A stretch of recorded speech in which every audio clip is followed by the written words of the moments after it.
JT Wheatley here again, your friendly neighborhood host of the History of Comics podcast, back for another episode in, our series on the founders of Image Comics.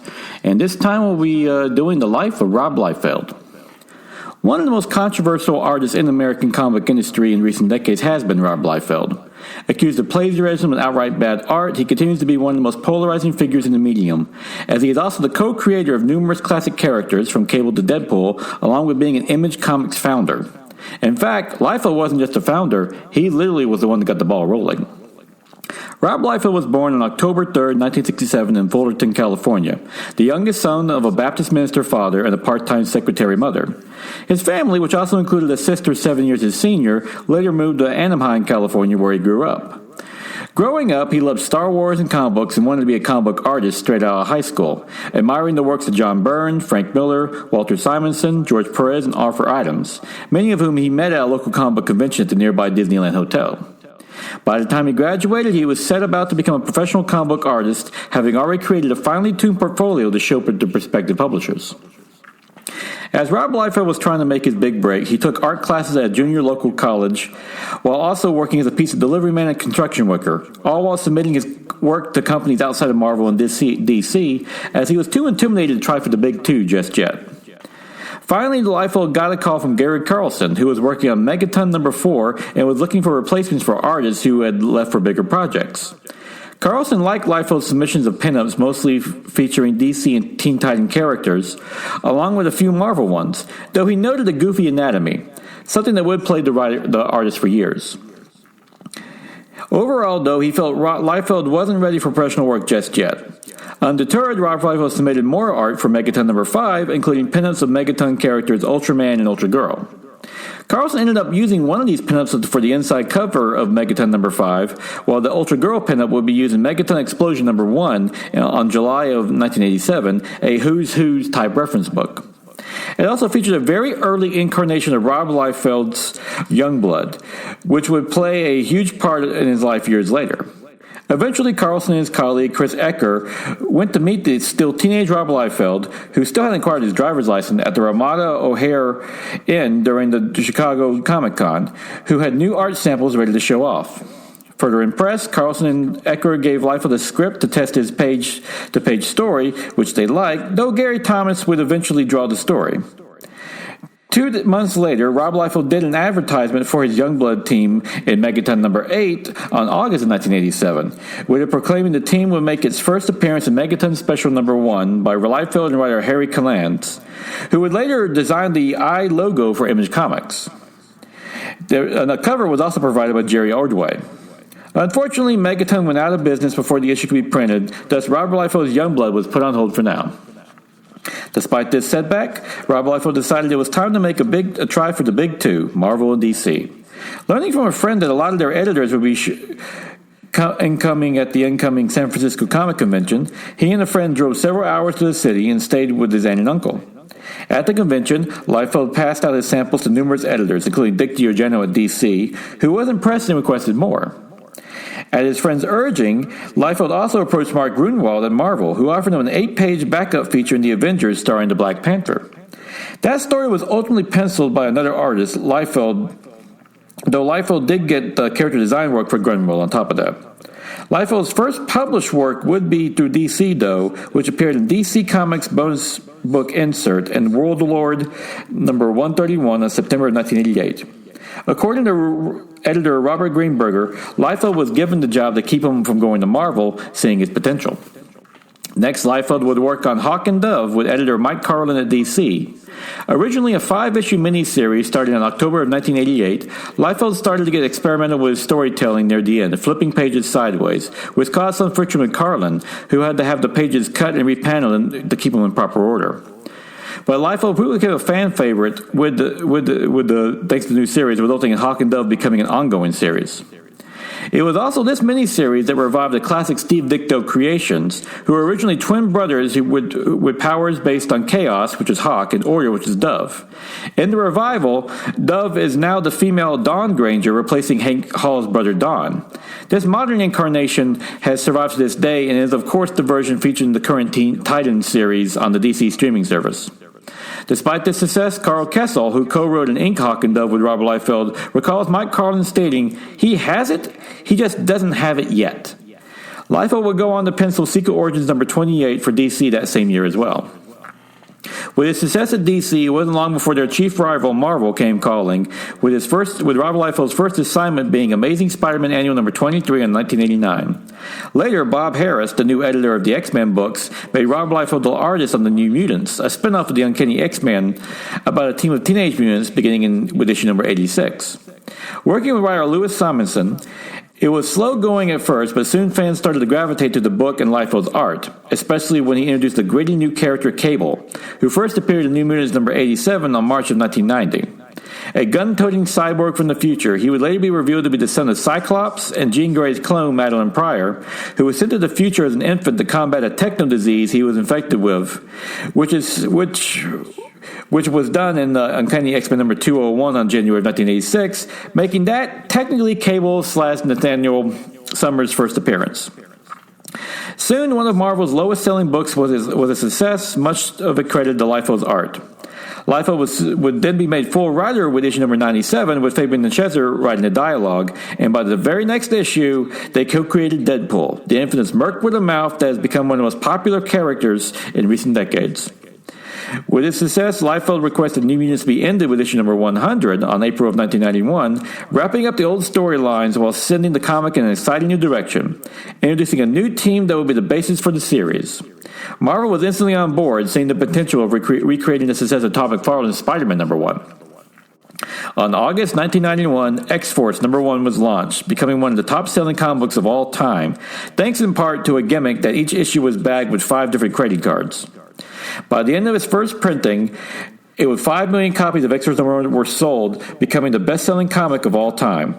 The comic would hold the record until X-Men number 1 Volume 2 by Jim Lee and Chris Claremont. The book's initial popularity was also explained by writer Fabian Nicieza, saying that the concept wasn't just it was a team that caught bad guys, but they made sure bad guys never did the bad things to begin with. Simply put, they were judge, jury, and executioner. Soon, Liefeld was so popular he made a Levi Jeans commercial directed by Spike Lee, which resulted from a campaign in which people called the 800 number to describe their unique jobs. Rob Liefeld called describing his job, and it was soon in the commercial.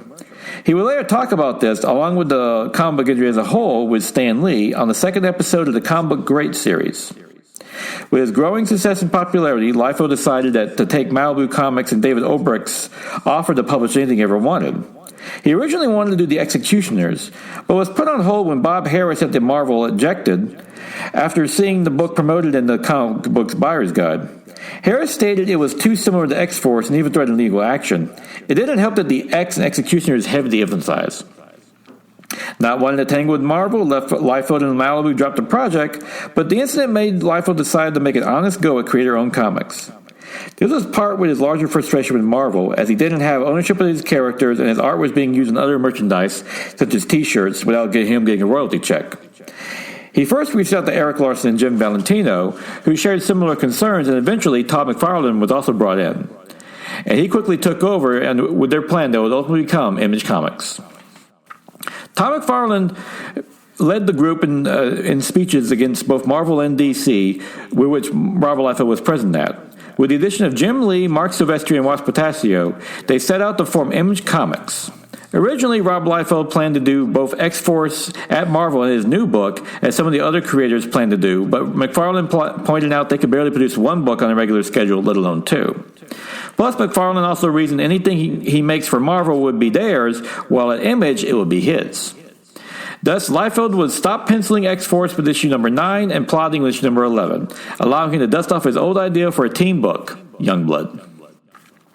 Youngblood was a concept Rob Liefeld had been working on for years, with the idea of being that superheroes would also be celebrities. Thus, they not only have to deal with fighting supervillains and stopping disasters, but working with publishers and marketing endorsement deals, as actors and sports athletes have to do in real life.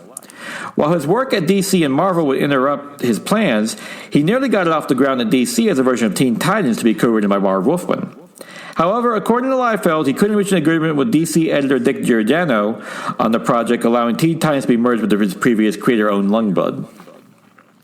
As a result, Liefeld changed some characters for his series, such as Shaft originally being Speedy, Green Arrow's sidekick, and Vogue being Harley Quinn.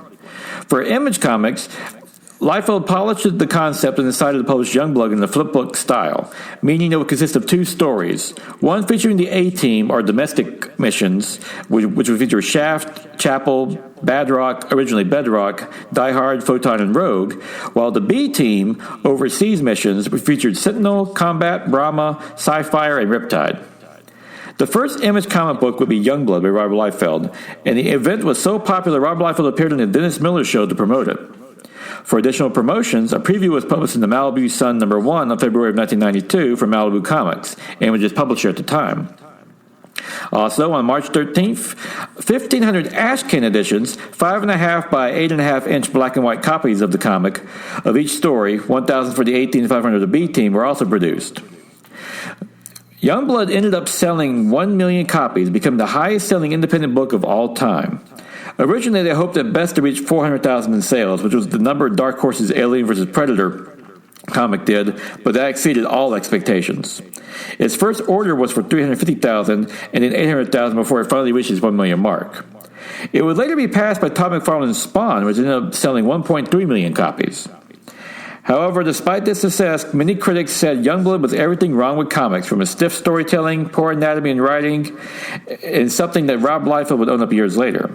The comic also suffered from late shipments, something that plagued in many Image books, with issues number 1 through 5, along with issue number 0 appearing from April 1992 to July of 1993. Issues number 4 through 5 alone had a 5-month delay in between them. Issue number 5 was also noted for being a flip book with Brigade number 4, another comic of Liefeld Studios' Extreme, which was publishing about a team formed by a former Youngblood member, Battlestone. Nevertheless, Liefeld and his studio, Extreme, which he founded in Anaheim, California to publish the comics under the Image imprint, was a success. Liefeld would later take a sabbatical in 1993, though he still managed to bring in new talent, notably Stephen Platt, Marvel's top artist at the time thanks to his work on the Moon Knight, along with developing a new talent like Jeff Matsuda and Chap Ziep. It was this grind, though, that led Liefeld to take his break. A year later, he returned to penciling with Youngblood number 6, with his line work notably improved. Extreme Studios in general was getting bigger and running better as well, with slicker books and not being so late, if at all, which also included Brigade, Bloodstrike, and Youngblood Strike File. Controversy would follow again, though, when Extreme Studios produced a crossover event in 1995, in which various books, including the Newman, fought against a magnetic-powered villain called Quantum. The similarities to Magneto and the X-Men were pretty obvious and only cemented the view by many that Liefeld tended to copy other peers' creations over making his own. Even Deadpool has received early comparisons to DC's Deathstroke and Deadshot. Liefeld also brought problems within Image when he started his own publishing company outside of the Image called Maximum Press, which angered his fellow founders. Liefeld intended Maximum for his non-superhero books, such as Evangeline and Battlestar Galactica. It wasn't the only move that would anger his fellow Image founders, though. In 1996, Marvel announced Heroes Reborn with Rob Liefeld, Jim Lee, and Moss Potasio, returning to revamp Captain America, The Avengers, Iron Man, and the Fantastic Four. Both Liefeld and Lee were reportedly paid $3 million apiece up front, with Liefeld assigned to revamp Captain America, which he would pencil, and The Avengers, to be co-written by Jeff Loeb, while Lee took on Iron Man and the Fantastic Four. However, things got bad for Captain America #1, with fans complaining about the story and Rob Liefeld's unrealistic anatomy. Captain America's chest became an instant joke. It didn't help Liefeld interrupted a celebrated run on Captain America by Mark Waid and Ron Garney. With the poor quality of stories also followed by poor sales, it resulted in Marvel terminating Liefeld's contract early after just 6 issues, when the original was for a full 12, and turning Captain America and the Avengers over to Wildstorm and Jim Lee for the remaining 6. The comics eventually returned to Marvel proper with the Heroes Reborn event, along with Mark Waid and Ron Garney returning to Captain America. According to Rob Liefeld, he was terminated from Marvel due to the company filing for bankruptcy in 1997, and they asked him to lower his fee, which he refused. Thus, he was terminated instead. It will be one of the more embarrassing and controversial moments in Rob Liefeld's career, only but topped by his return to Image.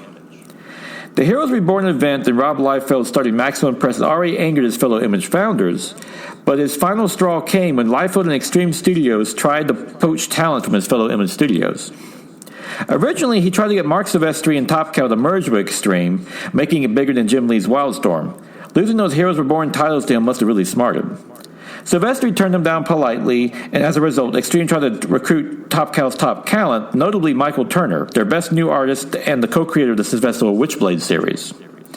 As a result, Mark Silvestri and Top Cow left Image on June 6, 1996, though Silvestri still retained partnership rights. This was the final straw for the rest of the Image founders, who voted on August 6, 1996 to remove Rob Liefeld from Image. The vote was unanimous, except for Liefeld, of course, but the bylaws of Image required that the founders voted again after at least a week to confirm removing someone, and that vote was scheduled for September 4th. However, Rob Liefeld quit instead before the final vote, faxing in his resignation letter.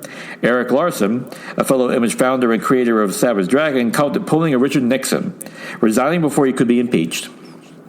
To date, Liefeld still argues he quit, though the vote was assured he was going to be voted out anyway. On October 2nd, he sued Image for $1 million, claiming Image Comics had frozen his revenue from Extreme Studios, claiming it was slowing the shipment of Youngblood, Prophet, and Supreme, along with claiming libel and slander. Image Comics would countersue, and both parties would later settle the next year. After the double disappointments of being removed from Heroes Reborn and Image Comics, Rob Liefeld decided to bounce back by turning Maximum Press and Extreme Studios into Awesome Comics, of which he was CEO with Jeff Loeb being the publisher. The new company received financing from John Hyde, the CEO of Film Roman, and Scott Mitchell Rosenberg, the new chairman of Platinum Studios and the founder and former president of Malibu Comics, where he originally established his working relationship with Liefeld. Malibu Comics itself had been sold to Marvel back in 1994. Awesome Comics continued many of the comics from Extreme Studios' lineup, along with producing new titles like Kaboom, The Coven, and Lionheart by Loeb and artist Ian Churchill. Awesome also hired Alan Moore to revive the comics line, which actually began under the Image in Extreme Studios and is run on Supreme, a Superman-like hero originally created while still at Image. This run was highly lauded, beginning with issue number 41 in Extreme and issue number 49 under Awesome.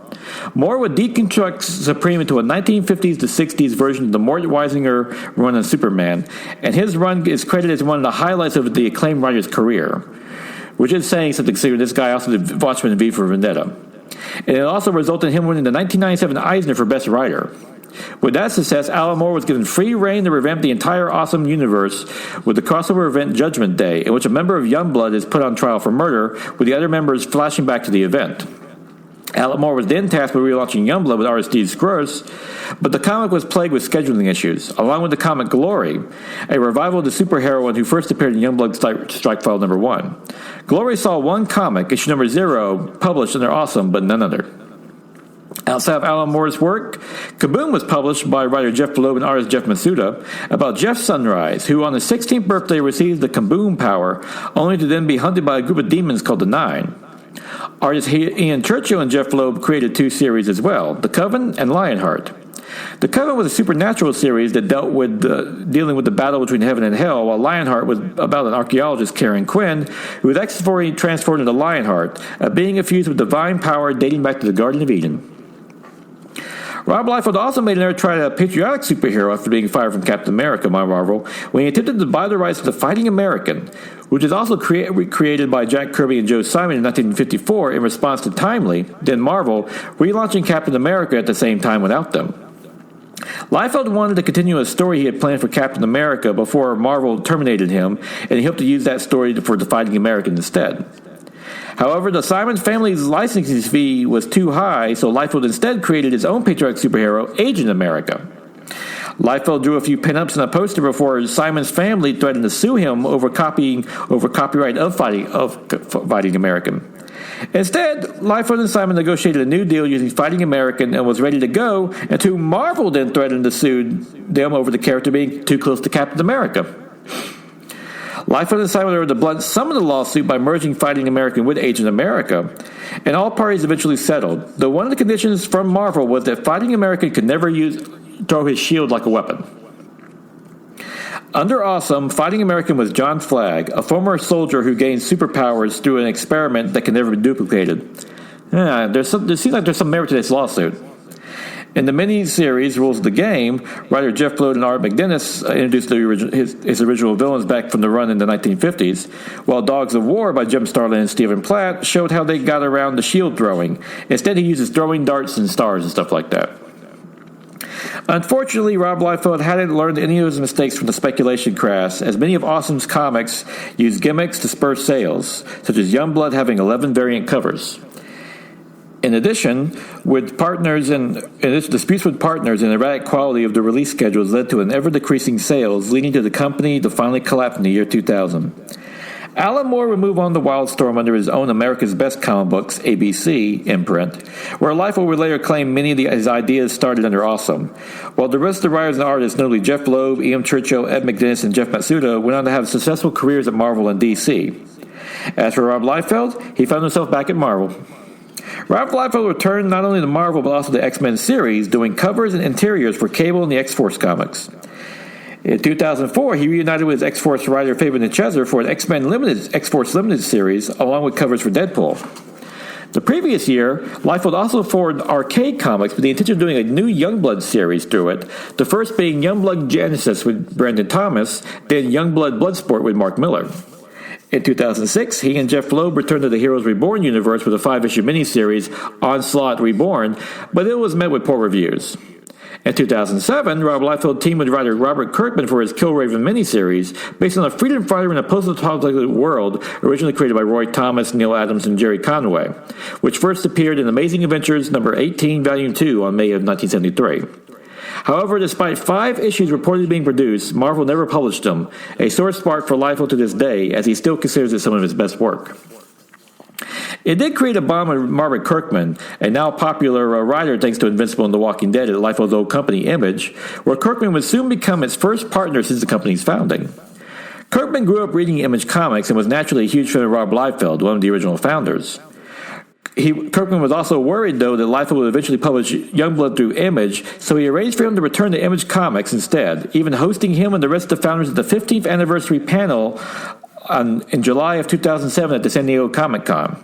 There was announced that Youngblood will be returning to Image with Joe Casey writing and art by Derek Donovan, along with Val Staples, while Liefeld would provide the covers.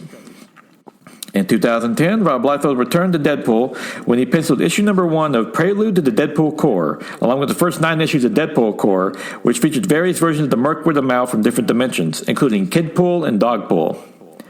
In March of 2011, it was announced he was re-teaming with writer Robert Kirkman on the miniseries Infinite, only to be canceled by the next year over a disagreement with the inker Liefeld hired for 14 pages in issue number 5, but Liefeld ended up just inking himself. In June of 2011, it was announced that Rob Liefeld was returning to DC for a new Hawk and Dove series with writer Sterling Gates for the New 52 relaunch. The series would be canceled as issue number 8, and Liefeld was then hired to take over 3 different series, Grifter, Deathstroke, and The Savage Hawkman, where he plotted all 3 while writing and penciling Deathstroke. Of interesting note, Rob Liefeld made it a point to attack his critics by drawing many of these covers with feet, as Liefeld was constantly criticized for the fact he can't draw feet very well, though his art has significantly improved as he's aged. While he originally planned to stay on these series until the end of 2013, he abruptly quit in August of 2012, with issue number 0s being his last issues. Liefeld specifically cited editor Brian Smith as the reason, along with numerous rewrites from the corporate structure. He also specifically hated Scott Clark's art on Grifter, calling it crap. Numerous writers and artists defended DC, saying that the mandate came from keeping the New 52 titles consistent throughout, leading to a tense Twitter exchange between Rob Liefeld, writer Scott Snyder, and editor Tom Brevoort. After leaving DC, Rob Liefeld concentrated on his new Arcade Comics and producing creator-owned works from 2011 to 2012, such as the relaunch of Evangeline under Image Comics by Mark Pruitt and Owen Guinea, a Bloodstrike series by Tim Seeley, Glory by Joe Kinich and Sophie Campbell, and Prophet by Brendan Graham. He also brought back Youngblood by John McLaughlin, John Malin, and Supreme with Eric Larson. However, Rob Liefeld couldn't stay away from controversy when he tweeted about his co-creation, Deadpool, stating, "It's a testament to Deadpool's appeal and durability that he survives regardless of being regulated D-list talent. Marvel's A-list never touches him. This naturally angered creators and fans alike. He pointed out numerous talented writers and artists have worked on Deadpool, from Joe Madureira to Ed McGuinness, with more than a few even mocking Liefeld from their work on the character. Artist Dave Johnson proclaimed, "Yes, I'm being elevated to D-list," when he was hired on to do Deadpool, referencing the video where Rob Liefeld claimed the ink while driving. Ultimately, Liefeld would apologize for his comment, saying he couldn't take it back, but it didn't mean he didn't mean to offend any artists who worked on Deadpool. That wasn't to say his old co-creation wouldn't lead to a bright spot in his career, as he got the cameo as a man in a bar in the Deadpool motion picture, which is directed by Tim Miller and stars Ryan Reynolds. The character originally made his motion picture debut in the highly panned X-Men Origins Wolverine back in 2009, in which Reynolds also played the character, and the actor had been working to make a film of the character ever since. Fox, who owned the rights, was hesitant, but when a test footage of a possible film was leaked at July 14th, 2014, just in time for that year's San Diego Comic-Con, go figure, Fox greenlit the picture for a release on February 12, 2016. When it opened, the film was met with immediate critical and audience acclaim, praising Ryan Reynolds' performance along with the humor and staying true to the character's comic book roots. It was helped by a brilliant marketing campaign, from suggestive posters to an out-of-nowhere commercials. In one, Deadpool celebrates of all things Australia Day. As someone who's half Aussie, I can appreciate that. And of course, takes a shot at Wolverine/Hugh Jackman.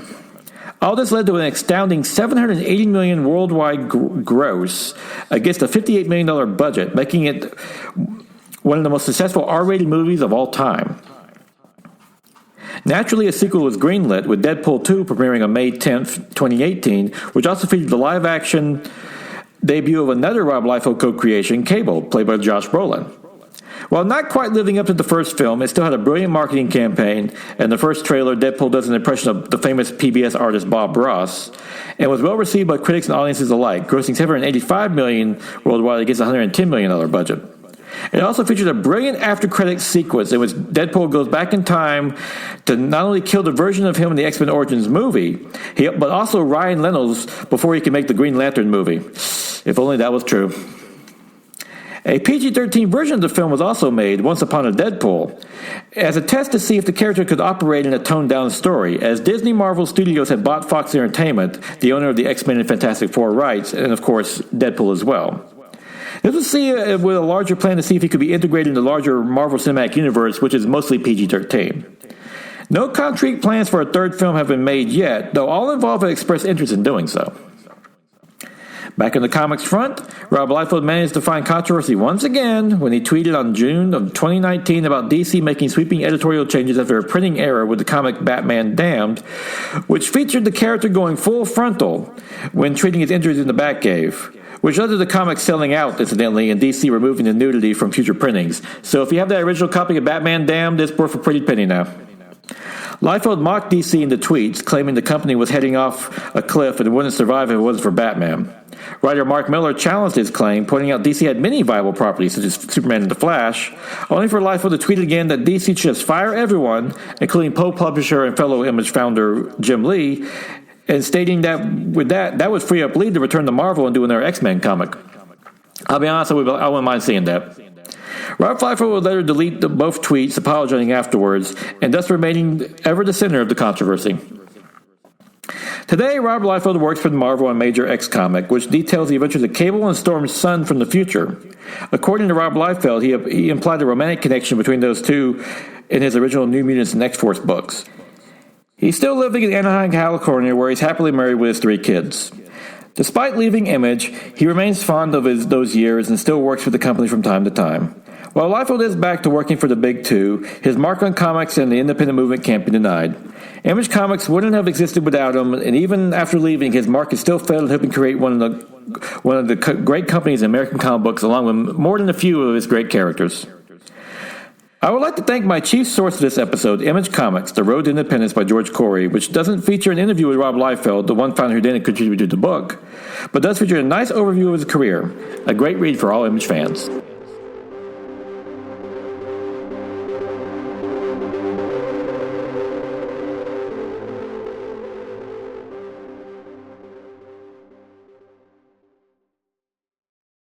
And now it is September 25th, 2025, time for the favorite comic of the week.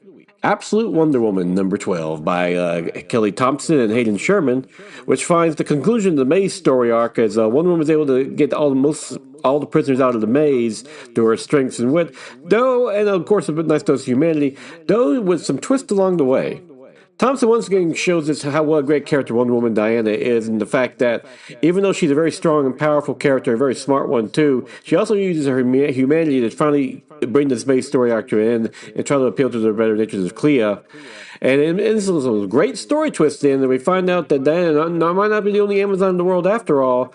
And best of all, there's another DC character about to make her debut. And it's also a great art by Hayden Sherman, which has this nice Greek mythological look to it. It's very detailed and gritty and perfect for this kind of story, which really delves deep into Greek mythology. And just a great book from beginning to end, and another example of what makes the Absolute Universe so great. And with that, we'll conclude with this episode of the Archives. Join me again next week, of course. Next week will be October, so I may be varying the horror-related archives or something similar to that for the month of October, because I'm very rigid in my holidays. Like I said, October 1st, the New Year's Eve, the holiday season. And October is all Halloween, all horror. I love every second of it. And we'll see where we go from there. But till then, go and enjoy yourself with a comic book and just check out any of the Absolute books. They're easily the best thing DC has done in years.